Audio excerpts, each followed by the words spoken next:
mu ñëw ci discours bi après ñu ñëw ci assemblée bi. tard laa déglu sortie bi mais j'avoue que ñi ma toogaloon ñu ngi may dégg bi ma ko dégloo j'avais mal sincèrement objectivement amoon lu ma neex en tant que sénégalais parce que mosuma gis réew moo xam ne premier ministre bi day génn attaquer frontalement président bi loolu nag ku mu tiitalul c'est parce que comprendre dara. Qu'est-ce qui va se passer te nag Ousmane Sonko mii moo ñu doon wax ne opposition bi leen rek la ñu yaakaar man ak Diomaye ñu féewaloo. mais loolu moom du mus a am waaye yéen xanaa da ngeen di fàtte loolu yàggul di opposition boo xam ne benn programme rek la am na président bi Diomaye ak premier ministre bi Sonko féewaloo ba tas. waaye loolu du mus a am mais démb li xew dafa garaaw man à mon niveau bokk man ni ma ko analyser man nag dafa mel ni peut-être man niveau de gravité bi ma ko yóbbu dafa mel ni nit ñi peut-être kiiwul leen noonu mais man quand même pour dans un état normal un pays comme le Sénégal premier ministre bi génn wax ni mu waxee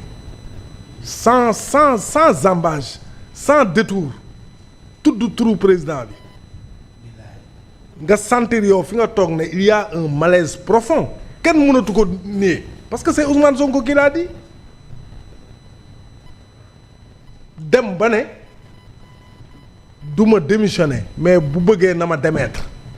mais loolu saa loolu kay mais loolu est-ce que amati na terme bu gën a clair loolu ci seen diggante ñoom ñaar. donc la crise au sommet de l'État loolu lu kenn du laam-laamee la maintenant moom def na li mu war a def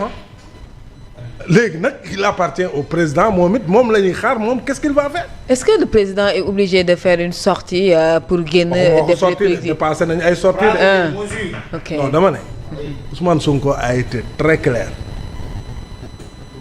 maanaam Ousmane Sonko mooy nit koo xam ne dans sa trajectoire est enviable Ousmane Sonko fi mu jaar jàng nekk un fonctionnaire yor fonction bu baax nekk au cadre de l'administration dem ba ci biir mu am yu mu dénoncé ñu dàq ko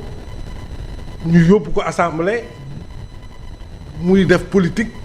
dem ba peuple bi gëm ko propulser ko malgré difficultés yi mu am yépp ba jox ko pouvoir bi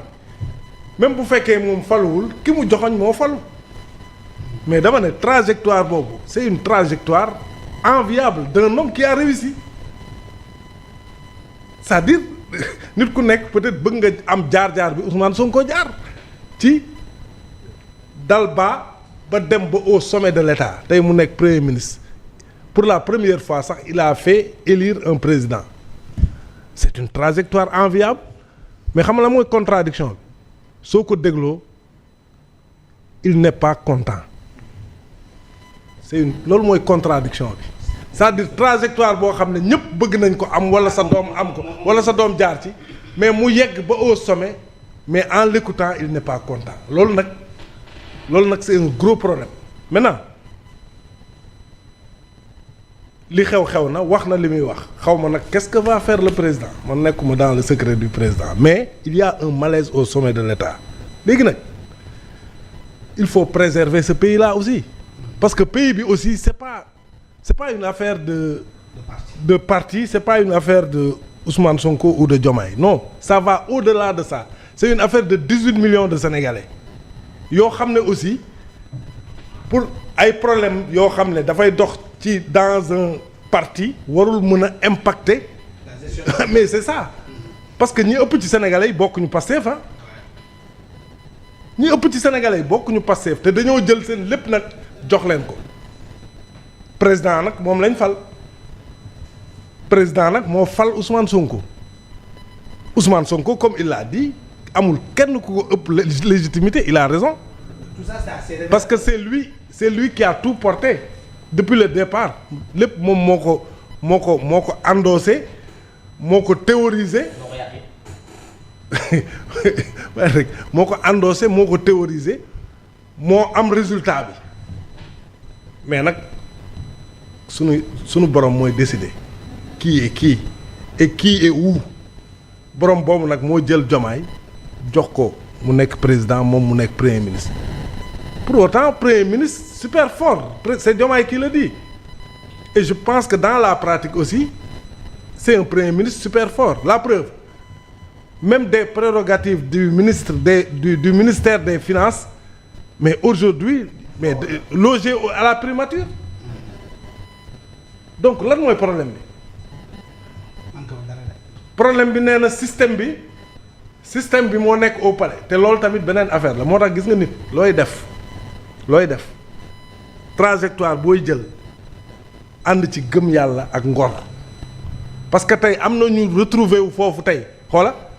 critique gu démb yi dañ leen ciy gis te pourtant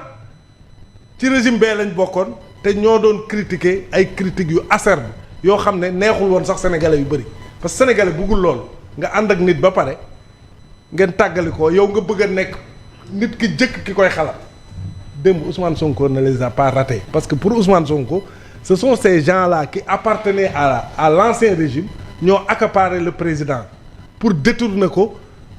de la vraie trajectoire du projet xam nga loolu tamit c'est extrêmement grave donc il a parlé aussi de parti état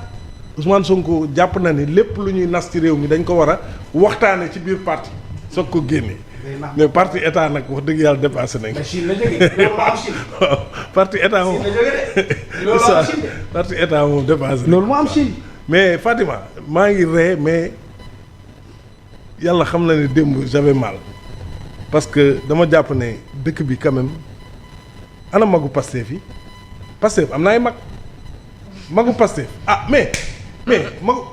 mag lu ñu koy doyee suñu société bi quand ça va mal ngeen sol seen dal parce que aussi li ñuy wax ni ñun on a rien créé c'est Ousmane est-ce que dugal nañ leen te Ousmane Sonko wax na lu garaaw nee na lii wax nañ ko entre deux personnes wax ko bureau politique xaw ma ci teewaayu mënul saafarawu ma ñëw wax ko ci penc mi askan wi yëpp dégg ñetti yoon maanaam ñoom ñaar ak benn bu El Malick teewee ak boo xam ne ñëw na léegi nag ci bi bejj ko mais léegi nag problème bi mooy nit aussi mooy li ma waxoon fii bay passé rek gis nga nit soo yéegee ba am yenn nombre tànk yi am yenn responsabilité yi du loola neex nga wax loolu mooy dëgg du nu la neex nga bëgg a comporter woo non parce que mbubb mi nga sol da lay imposer benn posture aussi mais démb par moment da ngay boo dégloo premier ministre bi day mel ni c'est-à-dire benn militant lambda bu toog di waxtaan. est-ce que également le fait que nit yi naan le président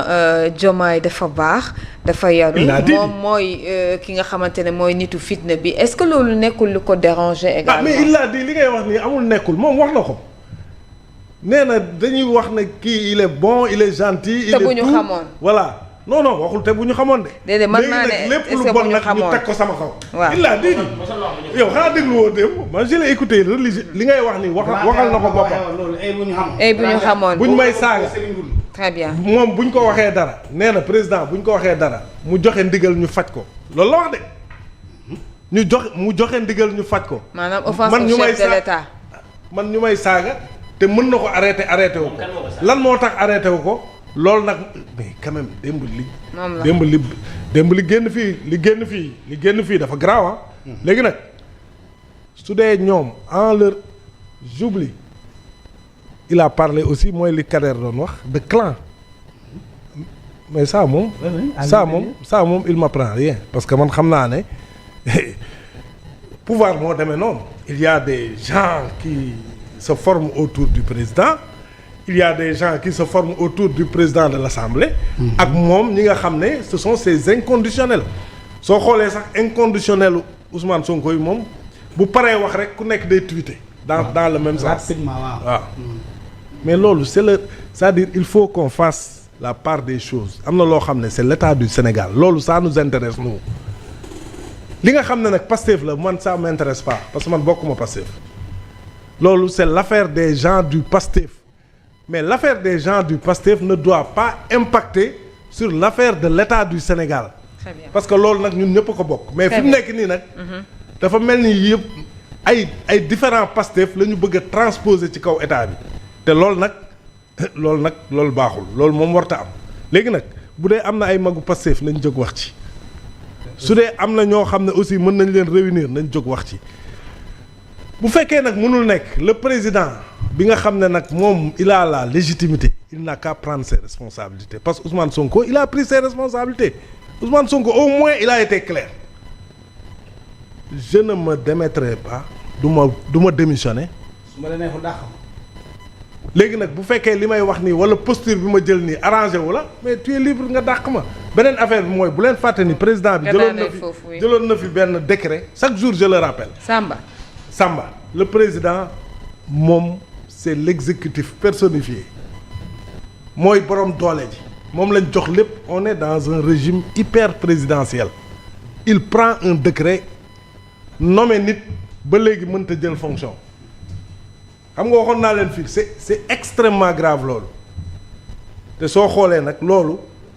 jeexital la ci li xew nii donc il y a des recadrages à faire pour que affaire yi aussi dem dans le bon sens d'autant plus que depuis léegi ñu def 2 ans mais rien n'est réglé au Sénégal te ay détails rek la ñuy wax on n'est pas dans l'essentiel c'est l'économie qui agonise ñu xool nan lañ koy redresser ba nit ñi mën a amaat ñun nag la presse au moins on est averti et le combat bi ñu annoncé ñu ngi ci combat bi parce que quand tu reçois pas le fonds d'aide à la presse quand les partenariats sont coupés quand on menace même à la limite ñi nga xam ne mais quand même ñun kay on agonise ñun kay désormais il faut être résilient pour survivre moi je pense que c'est ça ñëpp ñi nga xam ne dañoo jiite ay groupe de presse il faut être imaginatif il faut être créatif il faut être résilient pour survivre. Moi, très bien c'est important sur la question fi nga xamante ne moom le président daal di daanele appel au boycott yi tamit loolu moom. non boycott moom c'est personnel. ku mu neex nga boycott am lu bëri loo xam ne si bu ñu waxee clan il faut tamit ñu jéem a comprendre esprit Pastef ak les membres fondateurs Pastef les vrais membres les personnes les plus influents donc kan la Ousmane doon waxal ñan la Ousmane doon waxal au sein de Pastef.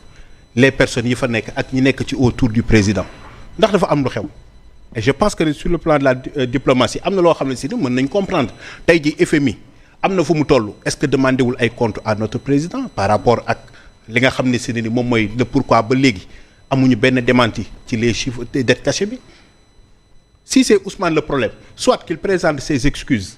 ñu jàll à défaut dafa bañ mën na causer ay problèmes yoo xam ne si mën nañ cee continuer di nekk parce que bu fekkee ne affaire FM mi ngi fi BAD mi ngi fi Banque mondiale ak ñeneen a ngi fi te Ousmane mooy problème bi ndax du wax leneen mënagul indi lu weddi Bougane ak Cheikh Yérim Seck moom d'abord il faut que mu tontu d'abord Bougane Cheikh Yérim Seck ba pare tontuwaale FMI leeralal les Sénégalais loolu nag mi ngi ñu wékk ci benn saako di ko xaar su fekkee ne si ni les partenaires les ambassadeurs ak ñeneen dañu gis ni ñoom mënatuñu communiquer ak Ousmane te Diomaye bëgg na affaire yi débloqué wu situation bi avancé mais mën na poser problème te loolu nag ñu ngi ciy xaar Ousmane ne woon naa ne démissionné amagul léegi si suuna nee na day toog ñu xam fan la jëm waaye li wér mooy. biir Pastef demul fenn day toog. waaw biir Pastef xam nga Pastef bu ñu ko waxee li ngay njëkk a dégg mooy Waly Diouf Bodian Fadilou Keita Birame Souleye Diop Abbas Fall Amadou Ba Moustapha Sarré Ousseynou Ly